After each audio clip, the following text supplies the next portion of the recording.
그리스도의 은혜와 그리스도의 그 은혜와 풍성하심이 2023년을 새롭게 시작하는 귀한 교우 여러분들 가운데에, 그리고 직장과 생업도 가운데에 은혜가 축복이 충만하기를 간절히 소원합니다.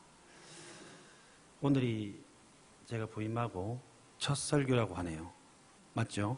예, 첫 설교입니다. 첫 설교를 준비하는데 저보다 더 호들갑을 우리 아내가 떱니다. 머리를 깎으세요. 왜 와이셔츠를 세탁소에서 안 찾아왔습니까? 부터 시작해서 저 뒤에서 혹시 성광교회라고 이름 불러야 되는데 다른 교회 이름을 부르지 않까 지금 노심초사하면서 저 뒤에서 앉아서 지금 혼자서 근심하고 걱정하고 있을 것입니다. 예. 부족하지만 저와 저의 아내를 이렇게 아름다운 성광교회에 불러주신 우리 이정환 담임 목사님과 그리고 귀한 우리 당의 귀한 장로님들, 그리고 귀한 교우 여러분들께 다시 한 번 더 우리 하나님께 그리고 감사의 말씀을 전합니다. 부족하지만 우리 이정환 목사님을 도와 또 당의를 도와서 부족하지만 최선을 다해서 성심성의껏 우리 성광교회가 하나님의 은혜 가운데 성장하는 데에 크게 이바지할 수 있도록, 보탬이 될 수 있도록 최선을 다해서 기도하고 헌신하도록 하겠습니다. 이 정도면 됐겠죠? 예, 이렇게 해야 좀 잘 보이겠죠? 예. 여러분들에게 말씀을 시작하면서 한 교회의 이름을 실제적으로 거론하는 것에 대해서, 또 한 학생의 이름을, 실명을 거론하는 것에 대해서 양해의 말씀을 먼저 부탁드리고 여러분들에게 귀한 말씀을 전하고자 합니다. 교회를 다닌 지 6개월쯤 되는 고등학교 2학년 박혜영 학생이 쓴 교회는 어떤 곳인가라는 글을 읽어드리겠습니다. 교회를 6개월밖에 다니지 않은 학생이 이렇게 적었습니다. 지상에서 가장 좋은 교회, 강변교회. 생전 처음 교회라는 데를 와봤다. 그 이름은 강변교회. 그리고 강변교회를 다닌 지 반년이 지났다. 그리 오래 다닌 건 아니지만 그동안 나의 생활도 어딘가 모르게 달라진 것 같다. 강변교회를 다니면서 내가 제일 먼저 느낀 건 강변교회는 교회가 아닌 무슨 집 같다는 것이다. 그만큼 너무 편안했다. 친구들, 어른들, 장로님들, 목사님, 모든 분들이 너무도 자상하시고 따뜻하시고 잘해주신다. 너무 감사할 따름이다. 올해 나에게 다가온 행운 2가지가 있다면, 하나는 무엇보다도 하나님이라는 좋은 분을 만나 뵙고 믿게 되었다는 것이고, 또 하나는 이 세상의 그 많은 교회 중에서도 특히 강변교회라는 아주 좋은 교회에서 좋은 분들을 만나 뵙게 되었다는 것이다. 귀한 믿음의 성광교회, 믿음의 교회 여러분, 이 박혜영 학생은요, 교회를 가리켜 집이라고 표현합니다. 가족들이 오손도손 함께 모여 사는 집 같다는 이야기입니다. 아주 정확한 표현이죠. 사실 교회는 우리가 보는, 눈에 보이는 건물로서의 교회가 다가 아니라는 것입니다. 눈에 보이는 교회와 눈에 보이지 않는 교회, 그 두 교회가 우리에게는 존재하고 있다는 것입니다. 사실 교회는 초대교회부터 시작되잖아요. 초대교회는요, 모두 가정이 교회였습니다. 교회. 자주 옷감을 팔던 여인 루디아의 집이 빌립보 교회였습니다. 그리고 행복한 가정의 모범이 되는 브리스길라와 아골라의 집이 에베소 교회였습니다. 요즘 목회자나 성도들 사이에서 자주 이런 이야기를 하죠. 초대교회로 돌아가야 합니다. 라고 이야기합니다. 여기서 이야기하는 초대교회는 바로 예루살렘 교회를 일컫습니다. 초대교회, 도대체 초대교회는 어떠한 교회인지, 예루살렘 교회가, 이 초대교회가 성교의 모체가 되어서 그 뒤에 에베소 교회, 빌립보 교회, 또 갈라디아 교회, 로마 교회, 그리고 그 십자가의 은혜 가운데에 오늘에 이르기까지 무수히 많은 교회들이 세워져 가고 있다는 것입니다. 그렇다면 오늘 말씀을 통해서 성도들이 예루살렘 교회로 돌아가자고 하는, 그렇게 많은 목회자들이 예루살렘 교회로, 초대 교회로 돌아가자고 이야기할 때에 도대체 초대 교회가 어떤 교회이길래 이렇게 이야기하는지, 우리는요 오늘 사도행전 2장 43절에서 47절 말씀을 통해서 분명하게 초대교회가 왜 초대교회인지, 왜 우리가 예루살렘 교회를 배워야 하는지를 알 수 있을 것입니다. 가장 먼저 예루살렘 교회는요 43절에 나와 있는 것처럼 위로 하나님을 두려워하는 교회였습니다. 또한 예루살렘 교회는요 믿음의 기사와 표적이 나타난 교회였습니다. 또한 예루살렘 교회는 사랑의 실천이 말로만 아니 몸소 나타나는 교회였습니다. 예루살렘 교회는 성도의 교제가 있는 교회였습니다. 또한 예루살렘 교회는 46절의 말씀처럼 모이기에 힘쓰는 교회였습니다. 또한 예루살렘 교회는요 찬양의 은혜가 넘치는 교회였습니다. 47절 말씀에 기록되어 있는 것처럼 예루살렘 교회는 날마다 구원받는 성도들이 넘쳐나는 교회였습니다. 예루살렘 교회는 날마다 부흥하는 교회였습니다. 마지막으로 예루살렘 교회는 날마다 모여 기도하는 교회였습니다. 성광교회의 귀한 믿음의 교회 여러분, 어떻습니까? 오늘 우리가 배워야 하는, 우리가 꼭 닮아가야 하는 이 교회의 모습이, 그리고 하나님께서 그렇게도 바라시는 참된 교회의 모습이 바로 이러한 모습입니다. 진정으로 하나된 교회의 모습이 바로 초대교회, 예루살렘 교회의 모습이라는 것입니다. 앞으로 이 초대교회, 예루살렘 교회의 모습이 바로 우리 교회의 모습이 되어야 한다는 것입니다. 우리 교회는요 예루살렘 교회의, 그 초대교회의 너무도 좋은 장점인 그 여러 가지를 배워 나가야 합니다. 오늘날 이러한 이 초대교회처럼 원색적인 신앙의 모습을 가진 교회가 그렇게 많지 않다는 것입니다. 안타깝지만 대부분의 교회들이 어떻습니까? 형식화되어 가고 있다고 합니다. 또한 종교화되어 가고 있습니다. 그리고 무엇보다 중요한 것은요 생명력을 잃어가고 있는 것입니다. 한국 땅에 언제부턴가 하나님의 기적과 역사가 일어나지 않고 있다고 혹자는 이야기합니다. 아직도 저 험난한 동남아시아나 저 아랍권에 가면요 죽은 자들이 일어납니다. 눈먼 자들이 눈을 뜨고요 안전뱅이가 일어나는 기적이 일어나고 있는데, 한국 땅에서는 어느 순간부터 생명력을 잃어가고 있습니다. 하나님의 기적의 역사가 사라지고 있다는 것입니다. 그리고 한국교회는 어떻습니까? 조직화되어 버렸습니까? 인간적인 친분과 습관에 따라서 유지되어 가고 있는 것은 아닌지, 우리는 다시 한 번 더 한국의 교회를 돌아볼 수 있어야 합니다. 우리 교회는 진정으로 하나님께서 원하시고 계신 초대교회의 모습을 다시 회복할 수 있어야 합니다. 그 길만이 나 자신이 사는 길이고, 그리고 우리 성광교회가 참된 교회의 모습을 회복하는 길이고, 하나님이 원하시는 교회의 모습을 가질 수 있기 때문입니다. 또한 이 세상에 대하여서 하나님을 믿지 않는 그 많은 사람들에게 영향력을 끼칠 수 있기 때문입니다. 특별히 이 시간에는 예루살렘 교회의, 이 초대교회의 여러 가지 장점들에 대해서 구체적으로 살펴봄을 통해서 함께 은혜를 나누고자 합니다. 사도행전 1장 말씀은 우리가 너무도 잘 알고 있습니다. 사도행전 1장 말씀을 보면 예수님께서 감람산에서 승천하신 후에 120명이 예루살렘으로 돌아왔습니다. 그리고 한 다락방에 모여서 주님께서 약속하신 그 성령을 기대하면서 무엇을 하였습니까? 뜨겁게 기도했습니다.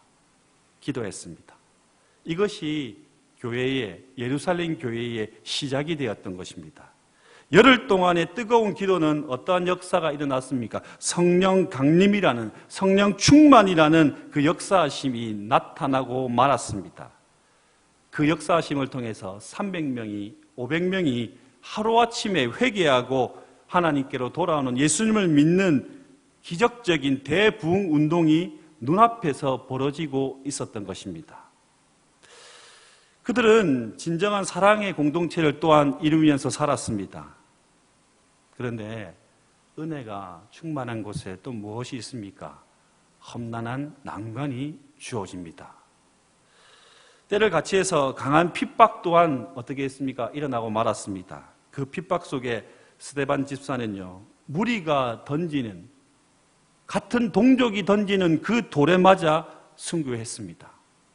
또한 예루살렘 교회의 수석 지도자였던 베드로 역시 감옥에 갇히는 신세가 되었습니다. 어찌 보면 오합지졸에 불과했던 그 성도들은요, 뿔뿔이 흩어져야 마땅했겠죠. 지도자를 다 잃어버렸습니다. 그런데 그러지 않았습니다. 기도의 교회였던 이 예루살렘 교회는, 초대교회는 핍박과 고난 중에서도 굴하지 않고 다시 모였습니다. 어디에? 기도의 자리에 모였습니다. 그리고 스데반 집사가 죽었지만 우리의 리더인, 지도자인 베드로가 감옥에 갇혀있는 그 상황 속에서도 오직 하나님께 기도하는 교회였습니다. 이 시간 우리가 예루살렘 교회를 통해서 배워야 하는 영적 교훈은 세 가지입니다.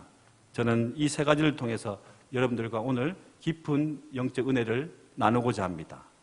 가장 먼저 예루살렘 교회는요, 합심 기도하는 교회였으며 또 기도의 중보자가 많았던 교회입니다. 기도하는 교회는 망하지 않는다고 합니다. 기도하는 나라는 망하지 않는다고 합니다. 기도하는 자녀에게는, 부모가 기도한다면 그 자녀는요, 망할 수 없다고 우리는 기가 따갑도록 듣고 자라오고 지금까지 살아왔습니다. 예루살렘 교회는요, 교회의 핍박과 환란이 올 때 뿔뿔이 흩어지지 않았습니다. 코로나의 상황 속에서도요, 한국의 50% 넘는 성도들이 어떻게 됐습니까? 교회를 외면하고 있다고 합니다. 그 50% 중에 50%에서 90%가 넘는 인원이 아직도 회복하지 못하고 있는 한국 교회의 현실입니다. 그런데 예루살렘 교회는 그 죽음이 눈앞에 있는 상황 속에서도 오히려 무엇을 했습니까? 마음을 같이하여 하나된 마음으로 함께 기도했습니다. 그 고난과 그 죽음의 창 앞에서, 칼 앞에서 그들은요, 그것을 개념치 않았습니다. 그들은 함께 모여 기도했습니다. 예수님께서 승천하신 후에는요, 저들은 또 어떻게 했습니까? 마가 요한의 어머니 마리아의 집 다락방에 모여서 마음을 같이해서 기도에 힘썼다고 사도행전 1장 13절 말씀에서 이야기합니다. 같은 마음으로, 같은 장소에서, 같은 제목으로 기도한다는 사실은요, 예루살렘 교회의 전통이었고 가장 큰 영적 무기가 되었던 것입니다. 이 무기가, 이 영적 무기가 21세기를 살아가고 있는 우리에게도 지금 전해져 있다는 것입니다. 예수님께서도 마태복음 18장 19절 말씀을 통해서 분명하게 지금 이렇게 말씀하고 계십니다. 진실로 다시 너희에게 이르노니 너희 중에 두 사람이 땅에서 합심하여 무엇이든지 구하면 하늘에 계신 내 아버지께서 그들을 위하여 이루겠다고 말씀합니다. 한국 땅에 왜 기도의 역사가, 기적과 표적이 사라지고 있는 것입니까? 가장 큰 문제점은 기도가 사라진 것입니다. 오늘날은 개인적으로 기도를 드리는 것도 너무도 부족한 시대죠. 하물며 더욱이 온 교회 성도들이 다 함께 모여 드리는 기도, 이 합심 기도는요, 점점 더 어려지고 있다는 것이죠. 그 이유는 간단합니다. 기도하기 싫기 때문입니다. 날씨가 추워서, 직장 때문에, 그냥 따뜻한 집에서 TV 보는 게 좋아서, 나는 알고 있잖아요. 내가 기도의 자리에 나오지 못하는 것은 변명에 불과하다는 것을. 하나님도 알고 계십니다. 내가 아는 것을 하나님이 모르신다고요? 성도들의 생활이 또한 어떻습니까? 너무 분주합니다. 바쁘지 않아도 되는데 너무 바쁜 하루하루의 삶을 살아가죠. 또한 생각이 너무도 다양합니다. 왜 8시 반에 해? 왜 9시에 해? 그 많은 생각들이 모이다 보니까 기도라는 것이 점점점 사라집니다. 인간의 편리에 따라서 한국교회의 기도가 사라지고 만 것은 아닌지. 그러나 예루살렘 교회는 어떻습니까? 오직 합심기도였습니다. 때를 같이 해서 몇 시라고 정해진 것도 아닙니다. 3, 4, 5 모이기 시작했습니다. 저녁이 되면. 그리고 그 기도는요, 성령의 불길이 임할 때까지 새벽까지 이루어졌습니다. 한국교회에 회복되어야 할 것이 무엇입니까? 철야입니다. 한국교회에 어느 순간 철야가 사라졌습니다. 저희 할머니 때의 이야기라고 생각하시면 오산입니다. 철야 기도하는 교회가 살아날 것입니다. 그 철야 기도를 보면서 자라는 청년들은, 아이들은 살아날 것입니다. 그 철야 기도를 통해서 한국교회의 위정자들이 살아날 것입니다. 철야 기도를 통해서 하나님께서는 다시 한 번 더 이 한국 땅에 회복의 은혜를 더하실 것입니다. 예수님께서는요, 마태복음 18장 20절 말씀에서 또한 이렇게 이야기하십니다. 두 사람이 내 이름으로 모인 곳에는 나도 그들 중에 있느니라고 말씀합니다. 기도는 사람이 많으면 좋겠죠. 그건 인간적인 생각입니다. 담임 목사님 혼자라도, 무교육자들이라도, 그리고 장로님들이라도 이렇게 모이면 되는 것입니다. 기도하라고 말씀합니다. 그리고 누구의 이름으로요? 하나님의 이름으로, 예수 그리스도의 이름으로 다른 생각하는 것이 아니라 내 이름으로 모이시라고 합니다. 목사님이 모이라고 하니까 구역장님들이 오라고 간청을 하니까 오는 것이 아니라 그곳에 주님이 계시기 때문입니다.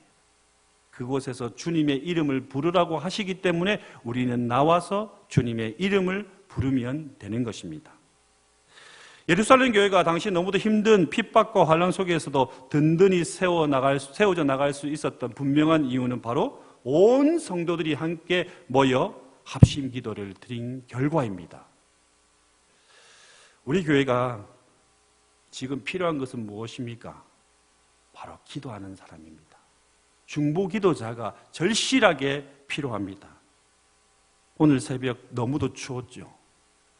제가 고백을 드리면 우리 아내한테 못 나가겠다고 이야기했습니다. 너무도 추워서.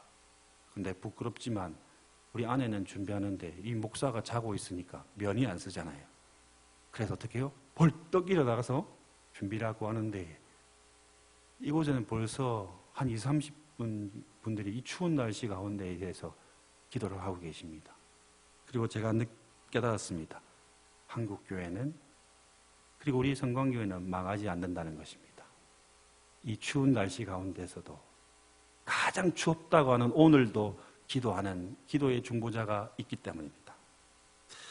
여러분들의 합심 기도와 중보 기도를 통해서 예루살렘 교회에 나타났던 그 모든 기도의 응답보다도 30배, 60배, 100배가 넘는 기도의 응답이 우리 성광교회에 나타나기를 간절히 소원합니다. 또한 우리가 예루살렘 교회에서 배워야 하는 두 번째가 있습니다. 예루살렘 교회는요, 고통과 시련 중에서도 서로 나눔과 사랑의 교제가 넘치는 교회였습니다. 우리 성광교회가 본받아야 할 교회가 어떤 교회라고요? 많이 있죠.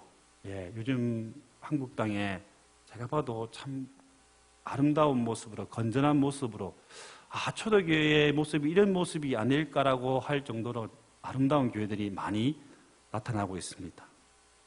오순절 성령 강림 사건으로 말미암아서 이 탄생한 초대교회야말로 우리가 본받아야 할 교회의 모델입니다. 모델. 우리 인생의 모델이 누구입니까? 예수 그리스도잖아요. 우리는 예수님을 본받는 제자잖아요. 또한 우리는 신부잖아요. 그렇다면 교회는 또한 우리는 예루살렘 교회를, 초대교회를 본받아야 합니다. 사실 초대교회는요, 건물이 뭐 훌륭한 것도 아니죠. 다락방에서, 그리고 조그만 집에서 시작되었습니다. 또 재정이 넉넉한 것도 아니었습니다. 하루 벌어 하루 먹는 사람들이 너무도 많았기 때문에 재정이 넉넉한 것도 아니었죠. 또한 조직이 잘 되어 있거나 프로그램이 뭐 훌륭한 교회도 아니었습니다. 원초적인 교회였죠. 그럼에도 불구하고 초대교회는 우리가 꼭 본받고 싶어하는 교회, 교회의 모델 중에 모델이라고 이야기합니다. 왜냐하면 초대교회는요, 사랑과 나눔의 공동체가 되었던 것입니다. 서로의 물건을 어떻게 합니까? 성경 말씀에 나와 있는 것처럼 서로의 물건을 아무 조건 없이 통용합니다. 재물이 많은 사람은 자기의 것을 가져다가 가난한 사람들의 필요를 채워주었습니다. 또한 마음을 같이하여 날마다 교회에 모이기를 힘썼습니다. 또한 음식을 먹으면서 주께 감사하고 예배드리는 천국 공동체가 바로 초대교회, 예루살렘 교회라고 이야기합니다. 혹자는 이렇게 이야기합니다.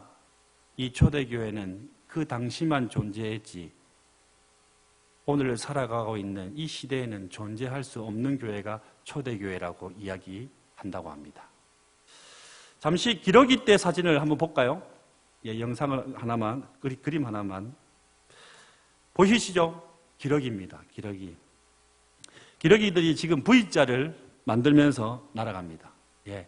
수천 킬로에서 저 많게는 뭐 10,000킬로가 넘는 그 먼 곳까지 날아가야 됐죠. 이 기러기들이 V자를 만들고 날아가는 장면을요, 너무도 황홀한 장면이라고, 아름다운 모습이라고 이야기합니다. 또 기러기들이 이 V자를 만들어서 날아갈 때는 다 이유가 있겠죠. 공기의 저항을 최소화해서 먼 곳까지 힘들이지 않고 날아가기 위해서 이 V자를 만든다고 합니다. 근데 맨 앞에 보이시죠? 맨 앞에 있는 기러기가 어떻게 해요? 가장 힘듭니다. 그 공기의 저항을 다 받아야 되기 때문이죠. 그렇기 때문에 이 맨 앞에 있는 기러기가 가장 빨리 지치죠. 그래서 이 기러기들도요, 참 머리가 높습니다. 어떻게 해요? 돌아갑니다. 순번대로 앞에 있던 기러기가 저 뒤로 가고 뒤에 있던 기러기가 차츰 앞으로 와서 순서대로 돌아가면서 그 힘든 것을 어떻게 해요? 감당합니다. 사람보다 좋습니다. 사람들은 힘든 일은 어떻게 해요? 네가 해라. 주님이 너를 부르셨는데 왜 나를 부르노? 김 집사야, 오늘 목사님이 니를 위해서 설교하네? 이거 아닌가요? 근데 기러기들은요, 순번대로 돌아가면서 그것을 감당합니다. 덕분에 뒤에 따라오는 기러기들은 어떻습니까? 공기의 저항을 거의 받지 않고 목표한 지점까지 날아갈 수 있다고 합니다. 그런데 기러기들이 간혹 이탈할 때가 있습니다. 어떻게 해요? 힘들기 때문에 이탈하는 경우가 있죠. 그런데 이 이탈한, 부상을 당한 기러기가 있으면 어떻게 합니까? 그냥 내버려 두고 가는 것이 아니라 여러 마리가 함께 그 자리에서 함께 있어준다고 합니다. 하루고 열흘이고 한 달이고 그 부상을 당한 기러기가 회복될 때까지 함께 있다가 다시 출발한다고 합니다. 참으로 아름다운 모습이죠. 그리고 기러기들이 소리를 꽥꽥 지르잖아요. 네. 기러기들이 수천 마리가 막 수만 마리가 날아가면 어떻게 해요? 너무도 시끄럽다고 잡음이라고 생각하는데 그게 아닙니다. 앞으로 혹시 그런 모습을 보면 그렇게 생각하시면 안 됩니다. 기러기들이 날아갈 때 소리를 지르는 이유가 무엇입니까? 서로 힘을 북돋기 위해서 힘내라고 자기들끼리 사용한 언어입니다. 예, 앞에 가는 김집사야 힘내라. 예, 뒤에서 따라오는 권사님 힘내서 이렇게 있잖아요. 자기들끼리 소리를 내면서 힘을 북돋으면서 목표 지점까지 간다는 것입니다. 참으로 영리하죠. 예. 기러기는 동료의 불행을 외면하지 않는다고 합니다. 신앙은요, 이 신앙생활은 이처럼 독창이 아닙니다. 조금 부족하지만 연령대가 다양하게 모인 합창단이 교회라고 이야기합니다. 그리고 우리는 그곳에서 신앙생활을 한다고 이야기합니다. 독불 장군은요, 미래가 없습니다. 미래가 없습니다. 한 사람이 혼자 80을 한들 두세 사람이 모이면 어떻습니까? 더 큰 역사를 이룰 수가 있는 것입니다. 남을 인정해야 되죠. 틀린 게 아닙니다. 나와 생각이 다를 뿐입니다. 다름을 인정하고 서로 협력하는 교회가, 그리고 그 교회 공동체가 그 교회 공동체에 밝은 미래가 있는 것입니다. 행함이 없는 믿음은 우리는 알고 있습니다. 죽은 믿음이라고 이야기합니다. 자신이 하나님과의 관계가 바로 세워졌습니다. 여러분들이 지금 하나님과의 관계가 바로 세워졌죠? 아멘이 되십니까? 예, 아멘 하시면 됩니다. 바로 세워졌잖아요. 그러면 그 바로 세워졌다는 증거를 어떻게 보여야 합니까? 실천입니다. 내가 하나님의 말씀을 오늘 듣고, 분명히 제가 저 앞에 서 있을 거거든요. 그럼 목사님 은혜 받았습니다 할 거잖아요? 하시잖아요? 그러면 그 은혜 받았다는 표현을 어떻게 해요? 믿음의 실천으로 나타나야 합니다. 목사님 오늘 말씀을 통해서 아멘이 되었습니다. 이 말씀을 하나님께서 나에게 주셨기 때문에 제가 이 말씀을 가지고 이번 한 주도 믿음으로 실천해 나가겠습니다라고 할 때에 목사님 은혜 받았습니다고 이야기할 수 있다는 것입니다. 이웃의 불행이나 고통을 돌아보는 것, 어려워하고 있는 그 많은 사람들을 돌아보는 것, 또한 나의 도움을 간절히 절실히 필요로 하고 있는 그들을 우리는 찾아가서 도와주어야 합니다. 그들의 자존심을 건드시면 안 돼요. 쌀 한 포 주면서, 라면 한 박스 주면서 뭐 그렇게 대단하게 준다고 그렇게 하시면 안 됩니다. 누군가에게 도움을 주더라도 그들의 아픔을 건드려서는 아니 된다는 것입니다. 그것이 진정한 도움의 손길입니다. 아낌없이 사랑을 실천하는 믿음의 헌신자가 되시기를 간절히 소원합니다. 예루살렘 교회 성도들은요, 아무 말 없이 자신의 모든 물건들을 서로 통용했습니다. 재산과 소유를 팔아서 각 사람의 필요를 따라 나누어 줌으로써 아낌없는 사랑을 실천했습니다. 예루살렘 교회는 아름다운 사랑의 교제가 넘치는 사랑의 공동체였습니다. 우리는 천국 공동체였다고 혹자는 이야기합니다. 성도들은요, 성전에서나 집에서나 또한 공적으로나 사적으로나 항상 주변에 누가 있어야 합니까? 좋은 믿음의 성도들, 그리고 항상 나의 주위에는 내 자신이 도움을 줄 수 있는 사람들이 항상 있어야 합니다. 아니, 우리는 그런 사람들을 찾아낼 수 있어야 합니다. 기도하신 권사님의 기도처럼 혹시 이 명절 혼자서 외로워하시는 분은 아니 계신지, 나의 구역에, 아니 우리 교회에 혹시 힘들어하시는 분은 계시지 않은지 우리는 항상 그들을 돌아볼 수 있어야 합니다. 여러분들 모두는요, 너무도 귀한 주님의 지체들입니다. 옆 사람과 인사할까요? 나와 함께 계심을 축복합니다. 예, 지금 함께 있다는 것만으로도 너무도 귀한 축복입니다. 이분들을 어디서 배워야 되는 거요? 영도, 시장에서, 골목에서, 우리가 우연찮게 받아야 됩니다. 김 집사님, 장로님 어디 갔어요? 네, 저기 할머니 댁에. 권사님은, 집사는 어디 가고 있어요?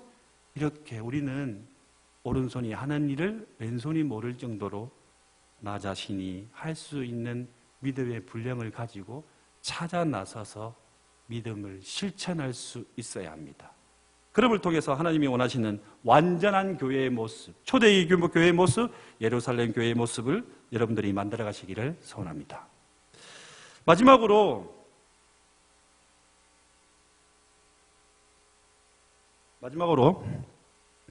우리가 예루살렘 교회에서 배워야 하는 세 번째는요, 예루살렘 교회의 부흥은요, 말씀을 깨닫고 순종함으로 이루어졌습니다. 어떻게 해요? 말씀을 깨닫는 것은 잘하죠. 예, 말씀은 잘 듣습니다. 안 주무시거든요.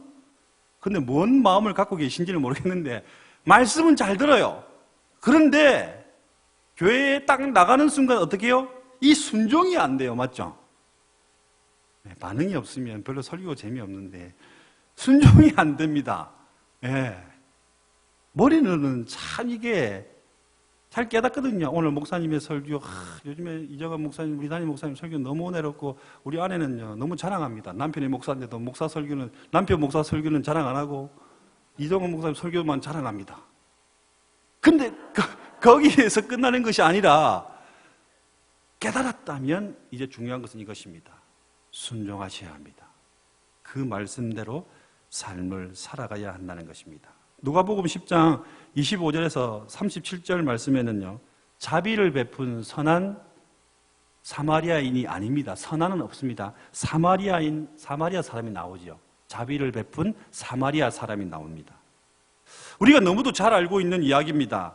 어떤 율법사가 예수님을 시험하고자 어떤 질문을 합니까? 이렇게 합니다. 선생님, 내가 무엇을 하여야 영생을 얻겠습니까? 영원한 생명을 얻을 수 있겠습니까? 이 질문에 대해서 예수님께서는 자신을 시험한다는 걸 아시잖아요. 네. 그래서 비유로 말씀하십니다. 바로 직설적으로 말씀하지 않으십니다. 비유로 말씀하시죠. 한 사람이 있다. 한 사람이 길을 가다가 강도를 만났다. 그런데 거의 죽을 상황에 놓여 있다. 그런데 세 명의 사람이 그곳을 지나간다. 첫째는 제사장, 두 번째 사람은 레위인, 세 번째 사람은 어떤 사마리아인이다. 누가 도와주었습니까? 성경 안 보세요? 어떤 사람이요? 대답을 하셔야. 저를 무시하는 건 아니시죠? 사마리아 사람이잖아요. 근데 여러분 안타까운 게 뭡니까? 분명히 있잖아요. 제사장도 지나갔고 레위인도 지나갔거든요. 우리는 답을 이렇게 해야 됩니다. 제사장이 고쳐줬습니다. 레위인이 고쳐줬습니다. 그리스도인이 고쳐주었습니다. 라고 해야 되는데 성경은 그렇지 않아요. 하나님의 말씀을 그렇게도 잘하는 제사장이, 레위인이, 성도가 그를 고쳐주지 않았습니다. 성경 말씀에는 제사장이, 레위인이 유대인들이 그렇게도 멸시하고 환대하는, 사람으로 취급하지 않는 사마리아인이 그를 고쳐주었다고 이야기합니다. 누가 이 강도 만난 사람을 도와주었습니까? 어떤 사마리아 사람이 도와주었습니다. 예수님께서는요, 어떤 율법사가 아닙니다. 성경 말씀을 이제 나 자신에게 비추어 볼까요? 예수님께서는 어떤 율법사가 아닌 지금 우리에게 말씀합니다. 이 세 사람 중에 누가 강도 만난 자의 이웃이 되겠느냐? 예수님께서는 지금 이 시간 여러분들에게 질문하십니다. 너가 이 자리에 있었다면 도와줄 수 있겠느냐는 것입니다. 여러분들이 지금 누가복음 10장 25절에서 37절 이 말씀 속으로 들어가서 내 앞에 강도 만난 사람이 죽을 만큼 힘들어하는 상황에 놓여 있는 것을 본다면 나는 과연 사마리아인처럼 그를 도와줄 수 있겠느냐는 것입니다. 주님을 말씀하십니다.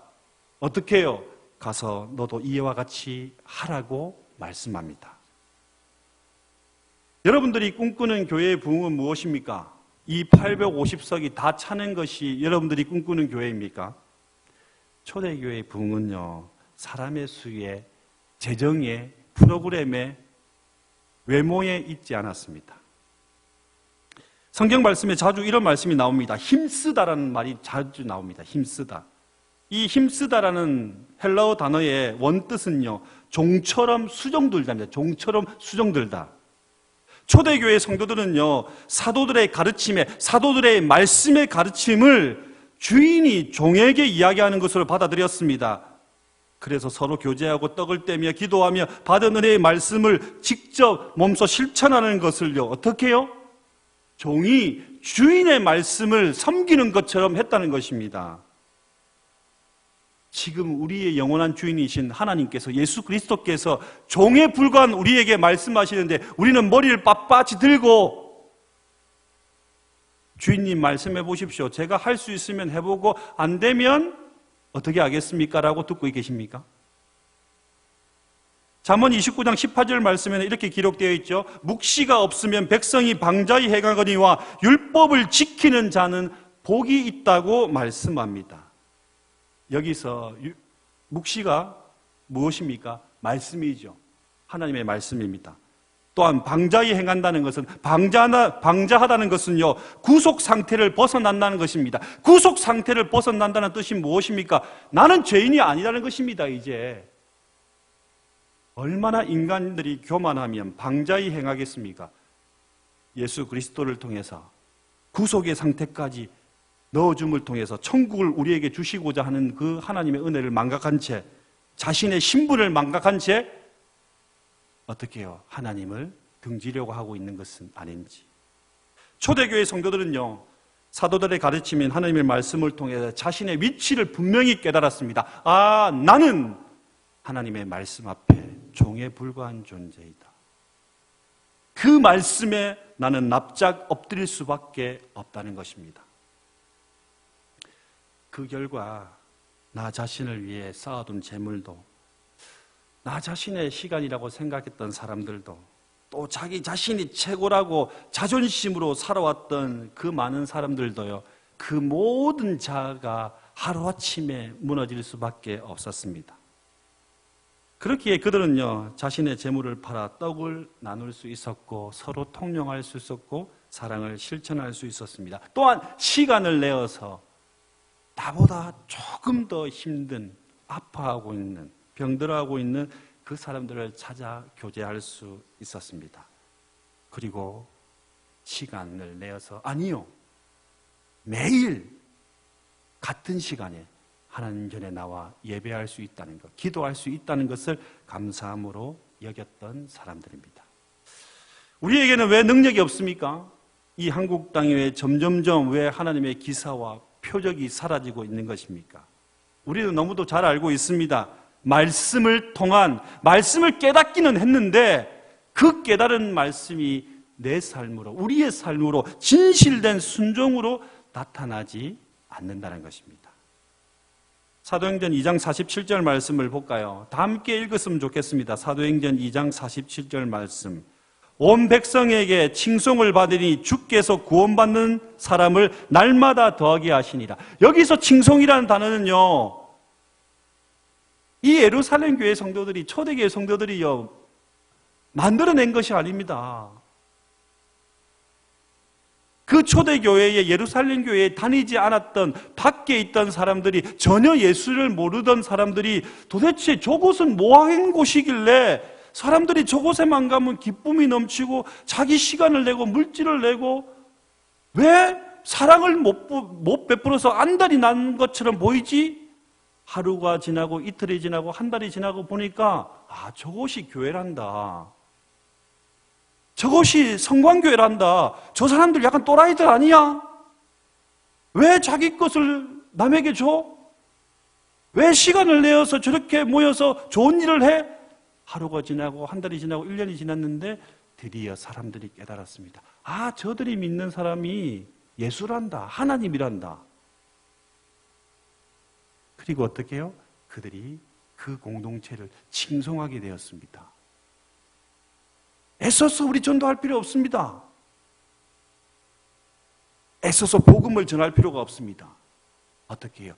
우리 안에서 기쁨이 넘치면 되는 것입니다.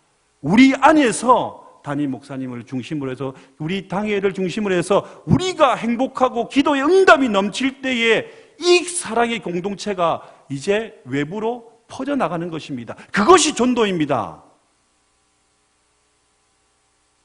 그들은요, 예루살렘 교회의 성도들은 사도들의 가르침을 두려워했습니다. 그런데 두려움에 떨지 않았습니다. 두려웠지만 그곳으로 끝난 것이 아니라 성령의 불길 속으로도 자신을 내던졌습니다. 그리고 그들은 이제 순전한 정금으로 다시 태어날 수 있었던 것입니다. 그리고 우리는 그들을 이렇게 이야기합니다. 세상의 빛과 소금의 역할을 감당하는 사람들이라고 이야기합니다. 말씀을 마치려고 합니다. 함께 예배드림이, 그리고 함께 너무도 귀한 교회를 세워나가기를 즐거워하는 우리 귀한 교회 여러분, 인생의 방황은요, 하나님을 만나면 끝입니다. 또한 신앙의 방황은요, 좋은 교회를 만나면 끝이 난다는 말이 있습니다. 어느 누가 이렇게 이야기합니다. 여러분들에게 이야기할 것입니다. 분명히 잃어버린 구원의 감격과 행복한 신앙생활, 예배의 회복과 삶의 기쁨, 환희를 어디 가면 찾을 수 있겠습니까? 교회다운 교회를 어디 가면 찾을 수 있겠습니까? 라고 여러분들에게 누군가 질문을 합니다. 어떻게 대답하시겠습니까? 여러분들은 이렇게 대답하셔야 합니다. 예, 제가 섬기고 있는 우리 성광교회에 오시면 구원의 감격과 인생의 환희를 그리고 예배의 회복을 경험할 수 있을 것입니다. 여러분들은 이렇게 담대히 말할 수 있는 모든 교우님들이 되기를 간절히 소원합니다. 여러분들을 통해서 2023년 하나님이 이루어 가실 우리 성광의 놀라운 열매를 기대하시는 올 한 해가 되기를 간절히 소원합니다. 기도하겠습니다. 사랑과 은혜가 풍성하신 하나님 아버지 감사합니다. 부족한 종이 사도행전 말씀을 통해서 말씀을 증거하였습니다. 혹 실수한 게 있다면 하나님께서 바로잡아 주시고 오늘 말씀을 통해서 우리가 예루살렘 교회 초대교회의 귀한 말씀을 또한 이 초대교회에서 행했던 것을 우리가 말씀을 통해서 배우고 익히는 것으로 끝나는 것이 아니라 삶으로 살아낼 수 있고 또한 아버지 실천할 수 있는 우리가 되게 하여 주시옵소서. 2023년을 대망하면서 또 희망하면서 기대하면서 시작합니다. 아버지 하나님 이곳에 우리를 있게 하셨사오니 우리 귀한 믿음의 교우들과 함께 아버지 하나님 올 한 해 하나님께서 이루실 것을 기도함을 통해서 만들어 나갈 수 있게 하여 주시옵소서. 세상의 믿음의 영향력을 회복하고 끼칠 수 있는 우리 모든 교우들이 되게 하여 주시옵소서. 감사를 드리며 예수 그리스도 이름으로 기도드리옵나이다. 아멘.